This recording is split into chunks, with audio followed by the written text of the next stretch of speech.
भक्तों, ओम नमः शिवाय। श्री शिवाय नमस्तुभ्यम। जय श्री महाकाल। जी हाँ भक्तों, आप सबको भी पता है कि कल 8 अप्रैल को सोमवती अमावस का महापर्व आ गया है। जी हाँ भक्तों, सोमवती अमावस जो कि हिंदू धर्म का और सनातन धर्म का बहुत ही बड़ा त्यौहार माना जाता है। पूज्य गुरुदेव कहते हैं कि जिस किसी भी की मनोकामना पूरी नहीं होती, वो सोमवती अमावस के दिन अपनी सारी की सारी मनोकामना अगर बाबा भोलेनाथ से मांगता है और भगवान विष्णु से मांगता है, उसकी सारी की सारी मनोकामना बाबा भोलेनाथ अवश्य रूप से पूरी करते ही करते हैं। क्या करना है, कैसे करना है, पूरा आपको समझाने वाला हूँ। उपाय ध्यान से सुनिएगा, अच्छे से करिएगा। अगर आपने आज का ये उपाय ध्यान से सुन लिया, अच्छे से कर लिया, तो 100% है कि आपकी जो कोई भी इच्छा है, जो कोई मनोकामना है, सारी की सारी मनोकामना बाबा भोलेनाथ अवश्य रूप से पूरी करेंगे ही करेंगे। देखिए, ये जो सोमवती अमावस का जो त्यौहार है, वो साल में मात्र एक बार आता है, आप सबको पता है। तो साल 2023 में जो सोमवती अमावस के पहले गुरुदेव की कथा चल रही थी, अब देखिए आपको ये भी पता है कि पूज्य गुरुदेव की जो कथा होती है उसमें लाखों की भीड़ आती है, आप सबको पता है, ठीक। तो पूज्य गुरुदेव की जो कथा पिछले साल चल रही थी वो लाखों की भीड़ आई। और आपको ये भी पता होगा कि जितने भी लोग गुरुदेव के पास पहुंचते हैं, वो पत्र के द्वारा अपनी मनोकामना गुरुदेव तक पहुंचाते हैं। किसके द्वारा? पत्र के द्वारा। तो जब गुरुदेव के पास पत्र पहुंचे तो उसमें बहुत सारे ऐसे पत्र थे, जब गुरुदेव ने पत्र पढ़े कि गुरुदेव हमारी मनोकामना पूरी नहीं हो रही है, किसी की धन प्राप्ति की मनोकामना पूरी नहीं हो रही है, किसी की कर्जा मुक्ति की मनोकामना पूरी नहीं हो रही है, किसी की कोई बीमारी की मनोकामना पूरी नहीं हो रही, मतलब तरह तरह की अलग अलग सबकी मनोकामना थी जो कि पूरी नहीं हो रही है। तब गुरुदेव ने 2 से 3 उपाय बताए थे और कहा था सोमवती अमावस के दिन ये उपाय कर लेना, तुम्हारी सारी की सारी मनोकामना बाबा भोलेनाथ अवश्य रूप से पूरी करेंगे ही करेंगे। गुरुदेव के द्वारा बताया गया उपाय लोगों ने किया और मात्र 1 से 1.5 महीने के बाद गुरुदेव की कथा में वापस आए और गुरुदेव को फिर से पत्र लिखा। लेकिन इस बार आप जान के हैरान हो जाओगे कि ये वाला जो पत्र था, ये गुरुदेव को धन्यवाद के रूप में पत्र था कि गुरुदेव धन्य हो आपका, आपके द्वारा बताया गया उपाय हमने कर लिया है और हमारी सारी की सारी मनोकामना बाबा भोलेनाथ ने पूरी कर दी है, आपका कोटि कोटि धन्यवाद। तो देखिए, अगर आपको भी जानना है कि आखिर ऐसा कौन सा उपाय है जिसको करने मात्र से लोगों की और जितने भी महिलाएं हैं सबकी जो मनोकामना है वो पूरी हो जाती है, तो चलिए हम बताते हैं आपको आज की इस वीडियो में।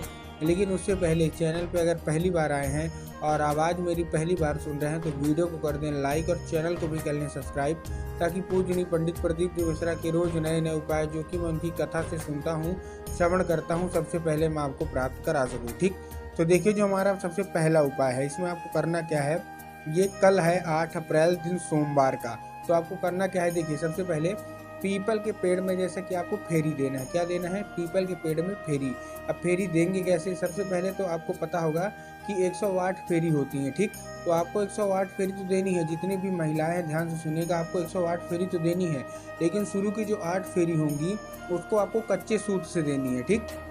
जब आप कच्चे सूत से देंगे तो उसके शुरू की 8 फेरी में आपको लाल चंदन थोड़ा सा लगा लेना है। क्या लगा लेना है? थोड़ा सा लाल चंदन, उसी केवल और केवल 8 फेरी में। अब आप अपनी मनोकामना कैसे मांगेंगे? देखिए, शुरू की जो 8 होंगी तो हर एक फेरी में आपको मनोकामना, जैसे ही आपकी फेरी पूरी हो जाएगी ना, आपको अपनी मनोकामना बाबा भोलेनाथ को और महादेव को और भगवान विष्णु को बोलना है। अब देखिए, जब आप मनोकामना तो बोलेंगे, लेकिन एक चीज़ का ध्यान रखना है कि जो मनोकामना आप बोल रहे हैं पहली बार, 8वीं तक आपको वही चाहिए। मतलब पहली, दूसरी, तीसरी, चौथी, आपको सेम टू सेम वही मनोकामना हर बार बोलनी है, तभी आपकी मनोकामना पूरी होगी। तो आपको करना क्या है, 8 बार शुरू की फिरना है और यही मनोकामना आपको हर बार बोल देना है, ठीक। बोल दिया, उसके बाद आपको क्या करना है, आपको एक सिक्का, एक सुपारी की और एक हल्दी की गांठ, क्या क्या, एक सिक्का, एक सुपारी और एक हल्दी की गांठ आपको अर्पित कर देना है पीपल के पेड़ के बिल्कुल जड़ में। अब देखिए, सिक्का कोई सा भी हो सकता है, 1 रुपये, 2 रुपये, 5 रुपये, 10 रुपये, कोई सा भी हो सकता है, ठीक। आप अर्पित कर दीजिए बस। पूज्य गुरुदेव कहते हैं कि सोमवती अमावस का ये बहुत ही बड़ा उपाय है। जो भी व्यक्ति इस उपाय को कर लेता है उसकी सारी की सारी मनोकामना बाबा भोलेनाथ अवश्य रूप से पूरी करते ही करते हैं, ठीक। ये था हमारा पहला उपाय। अब हम आते हैं अपने दूसरे उपाय की ओर। अब दूसरे उपाय में देखिए आपको क्या करना है। जो हमारा दूसरा उपाय है, दूसरे उपाय में आपको करना क्या है, इस उपाय में आपको सिंपल सा एक काम करना है। ये मैं आपको धन प्राप्ति का उपाय बता रहा हूँ। अगर आपके जीवन में धन की बहुत कमी है तो धन प्राप्ति का ये उपाय आपके लिए जानना बहुत ज़रूरी है। आपको इस उपाय में चाहिए 5 कनेर के फूल। कितने चाहिए? 5 कनेर के फूल चाहिए। अब कनेर के फूल आप ले लिए। कनेर का फूल लेने के बाद आपको क्या करना है, जैसे आप कनेर का फूल लेंगे सबसे पहले तो आपको ध्यान रखना है कि कनेर का फूल कहीं से भी कटा फटा नहीं होना चाहिए, कहीं से भी खंडित नहीं होना चाहिए, कहीं से मुरझाया हुआ तो बिल्कुल भी नहीं होना चाहिए। बहुत सारे लोग गलती क्या करते हैं कि वो मुरझाया हुआ खंडित फूल ले लेते हैं, जो कि गलत है। ठीक है, आपने ले लिया। लेने के बाद आपको क्या करना है, लेने के बाद आपको सिंपल सा एक काम करना है, पहुंच जाना है सीधा सीधा शिव मंदिर। ठीक, शिव मंदिर पहुंच गए। अब शिव मंदिर जैसे ही आप पहुंचेंगे आपको 5 आपके पास फूल हैं और आपको 5 अलग अलग जगह अर्पित करना है। कहाँ कहाँ अर्पित करना है? देखिए, पहला जो हमारा फूल होने वाला है वो आपको कहाँ अर्पित करना है? वो आपको बाबा भोलेनाथ की शिवलिंग पर अर्पित करना है, एक नाम लेके।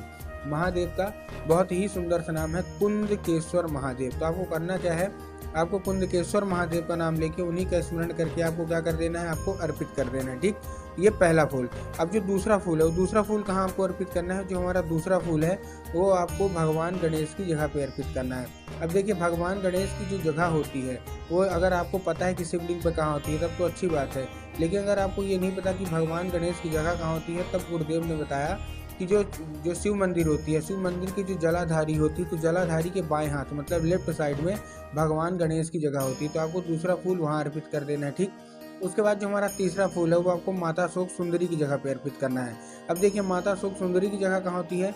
जैसे कि जलाधारी के बाएं हाथ में भगवान गणेश की जगह होती है, वैसे ही जलाधारी के दाएं हाथ में माता शोक सुंदरी की जगह होती है।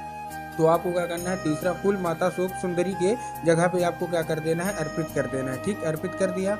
उसके बाद जो हमारा चौथा फूल है वो आपको कहाँ अर्पित करना है? हस्तकमल, माता पार्वती का जो हस्तकमल होता है, आपको चौथा फूल आपको वहाँ अर्पित करना है। ठीक, 4 फूल हो गए।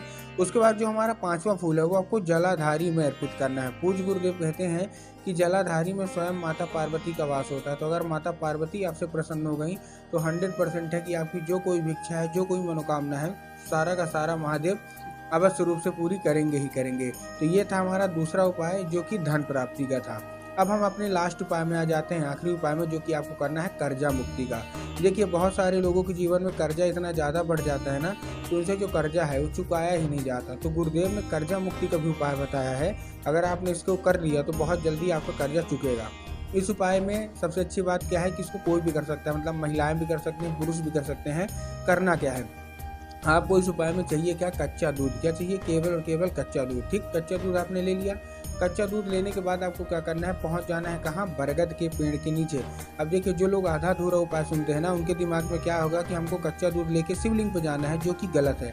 आपको इस उपाय में शिवलिंग पे नहीं जाना, आपको इस उपाय में कहाँ जाना है? आपको बरगद के पेड़ के नीचे जाना है। ठीक, बरगद के पेड़ के नीचे पहुंच गए। अब आपको क्या करना है, 3 बार सबसे पहले तो बरगद के पेड़ की परिक्रमा करना है। कितनी बार करना है? 3 बार। ठीक, 3 बार परिक्रमा कर लिया। उसके बाद आपको क्या करना है, बटकेश्वर महादेव का नाम लेके। कौन से? महादेव का बहुत ही सुंदर सा नाम है बटकेश्वर महादेव। तो आपको बटकेश्वर महादेव का नाम लेके उन्हीं का स्मरण करके क्या कर देना है, आपको अर्पित कर देना है। और आपके जीवन में जितना भी कर्जा होगा सारा का सारा आपको महादेव से बोल देना है। 1 से 1.5 महीना लगेगा, आपका सारा का सारा कर्जा उतर जाएगा।